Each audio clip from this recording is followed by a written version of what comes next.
Adam Smith. Adam Smith, born in 1723 in Kirkcaldy, a port city in England, entered the University of Glasgow at age 14 and the University of Oxford when he was 17. He studied theology, law, philosophy and ethics. Smith was shy and short. It is said that he used to stammer and had the habit of shaking his head all the time. He published The Theory of Moral Sentiments in 1759 and An Inquiry into the Nature and Causes of the Wealth of Nations in 1776. He served as professor in Glasgow, teaching philosophy and ethics. He also became interested in economics. He traveled the European continent, working as a private tutor to the children of aristocrats. In France, he had discussions with great intellectual leaders of the time and began to develop an idea to write The Wealth of Nations. In the 18th century, the UK was the richest country in the world. In those days, people considered having gold or silver in their safe as the essence of wealth. Smith published The Wealth of Nations 2 years after returning from his travels. Adam Smith used to pin factory importance of division of labor and specialization. One can make only 20 pins a day.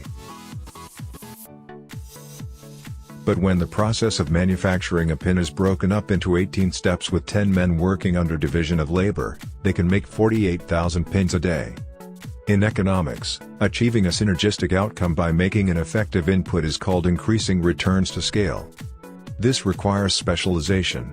That means the manager of a pin factory has to make machines for each step and train skilled workers to handle them.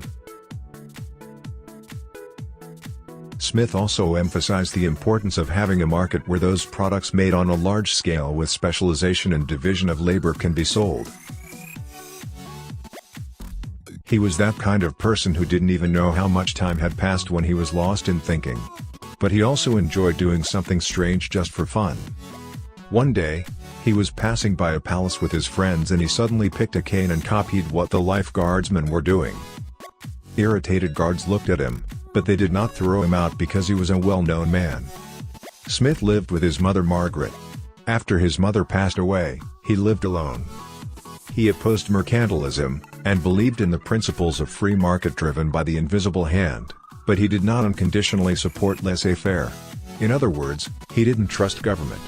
But if there's no better way, he believed that government can play a certain role.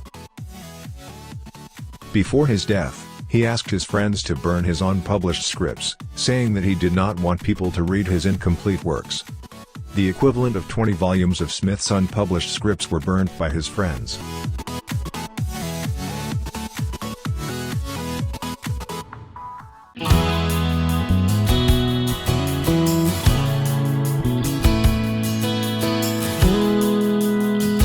Ten Principles of Economics. How markets work. Principles of firm behavior. Principles of income distribution and frontiers of economics. Principles of national economy.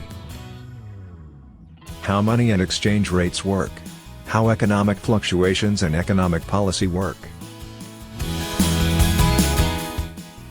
Translated into 6 languages and exported to the world.